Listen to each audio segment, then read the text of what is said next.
So in Hebrews 11, one of the things we find out is that the victories of faith do not always look like victories in this world, according to the world's ideas about it. So just to give some examples of that, like, for example, Daniel's friends in the book of Daniel, when they were not worshiping the idol because of their faith and saying, no, we're not doing this, it didn't look like a victory because they were taken and they were thrown into a fiery furnace, and that's the end of the story officially, you know. It doesn't look like a victory. And then later, you know, it did look like a victory because they came out unharmed out of the flames, and they met Jesus in addition in there. Then when Daniel, you know, they felt that the lions were underfed and they gave Daniel a snack to the lions, it didn't look like his faith was really victorious, because he was stupid enough to pray despite of the regulation that just came out, and the punishment was getting tossed to the lions for food. So, you know, it didn't look like victory. It looked like a serious loss. And then later, when he came out a day later, unscathed, unscratched, sorry, unharmed, you know, then his faith looked very much like a victorious thing in this world. So this is kind of the story of our lives as believers, right? You know, what you do today in faith might not look like a victory, actually.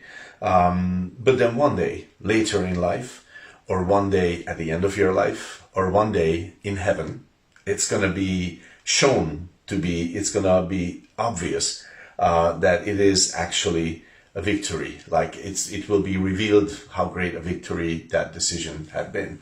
And yeah, and there will be rewards and whatever. But the point is, the victory will be revealed. It's just that it's later. At first, it might not look like a victory at all.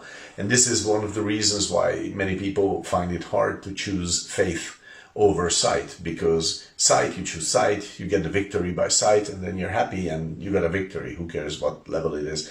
But God is saying, choose the victory of faith. Like choose by faith, and maybe it doesn't look like a victory according to the world, according to your opinion of it, but you know, I promise you, you will not be a loser at the end. So why the discrepancy? Why doesn't it look like a victory in this world always? When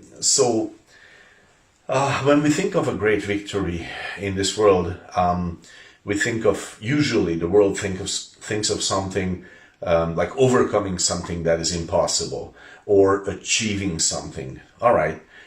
So the victory of faith is similar to those in a way, because it is also about you know, achieving something.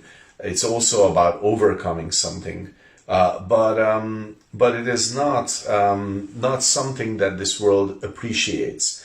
Not something, it doesn't look like a victory for the world, because you're not overcoming something the world desires to overcome. Let's say you overcome sin in your life by faith, but the world it doesn't care about sin. It doesn't even want to believe it exists. Okay, so it doesn't look like a victory to them. You know, it's you achieve, I don't know, greater level of, what would I say, holiness. Your prayer life grows, and the world is like, is that really something? Like, that's like a nothing burger to them. It doesn't mean anything to them. Okay, fine. So it's like, so that's the difference, really. Faith has a victory because it overcomes unbelief. It overcomes the lies of the devil. It is definitely insurmountable. Naturally, you overcome impossible odds when that happens.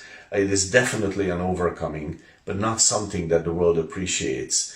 Now, you as a believer, don't live your life looking for what the world appreciates. The Bible says this many times. Hebrews 11:6 says, God delights in your faith. Choose the life of faith, and you will find victories of faith. Maybe later, maybe much later, maybe in heaven, but you will not be a loser. God does promise that. God bless your day.